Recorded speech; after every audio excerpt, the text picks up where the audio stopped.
आपकी कुंडली में देखो, आपके पास कुंडली है नहीं है, आपके पास डेट ऑफ बर्थ टाइम है नहीं है, आप एस्ट्रोलॉजी में बिलीव करते हैं नहीं करते हैं, मतलब डजेंट मैटर। आपको सिर्फ क्या करना चाहिए कि एक व्यक्ति को सूर्य को बल देना चाहिए। सूर्य उसकी सामाजिक प्रतिष्ठा है, मान सम्मान है, यश है, उसका वर्क है। दूसरा, उसको चंद्रमा को बल देना चाहिए, तो चंद्रमा संबंधित सारे उपाय करना चाहिए।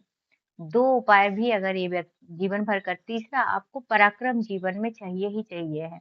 और चाहे आपको राहु परेशान कर रहा हो, चाहे आपको शनि परेशान कर रहा हो, आपको मान लो पता ही नहीं है आपकी कुंडली में कि आपको राहु परेशान कर रहा है कि शनि परेशान कर रहा है, आप बिल्कुल जानते ही नहीं है, आप हनुमान जी की आराधना स्टार्ट कर दीजिए। सैटरडे और मंगलवार को आप हनुमान जी के दर्शन करना स्टार्ट कर दीजिए। इतने से ही आपका काम चल जाएगा। ना तो आपको किसी एस्ट्रोलॉजर के पास जाने की जरूरत है, ना कहीं रत्न पहनने की जरूरत है।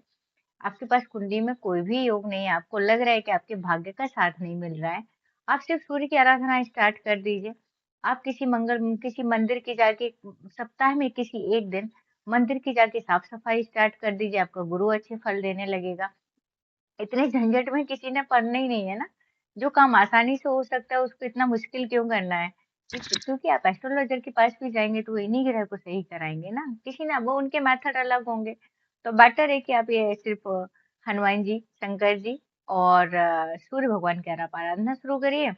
किसी भी एक मंदिर में जाके आप उसकी साफ सफाई का काम ले लीजिए। आपका कितना भी सोया भाग जागृत है, और मतलब जागृत हो जाएगा, कितना भी सोया हुआ भाग है, इतनी में ही काम हो जाना है। किसी की जरूरत है ही नहीं। बस ये है कि आपको यकीन होना चाहिए। तो आपके पास अगर डेट ऑफ बर्थ नहीं है, जैसा कि आप कह रहे थे, ये कोई बहुत वो बड़ी बात नहीं है। खिदमत से खुदा मिलता है। जी, खिदमत से बिल्कुल खुदा मिलता है, खिदमत से सब मिलता है ना। आप किसी को मना के देखिए, वो मान जाता है, तो मतलब फिर तो भगवान है तो वो तो मानेंगे ही। तो आप किसी भी धर्म से आते हैं, किसी से भी आते हैं, ठीक है, आप जल नहीं चढ़ा सकते, आप प्रणाम तो आप एक मतलब एक थैंकफुल तो हो सकते हैं ना यूनिवर्स के प्रति। क्योंकि जागृत अवस्था में तो आपको सूर्य ही नजर आ रहा है ना, चांद दिखाई दे रहा है। मैं आपको भगवान नहीं दिखाई दे रहे, पर ये तो दिखा दे रहे हैं ना कि सृष्टि में ये है, तो आप उसको करिए, उससे क्या दिक्कत है? इतना आसान काम है।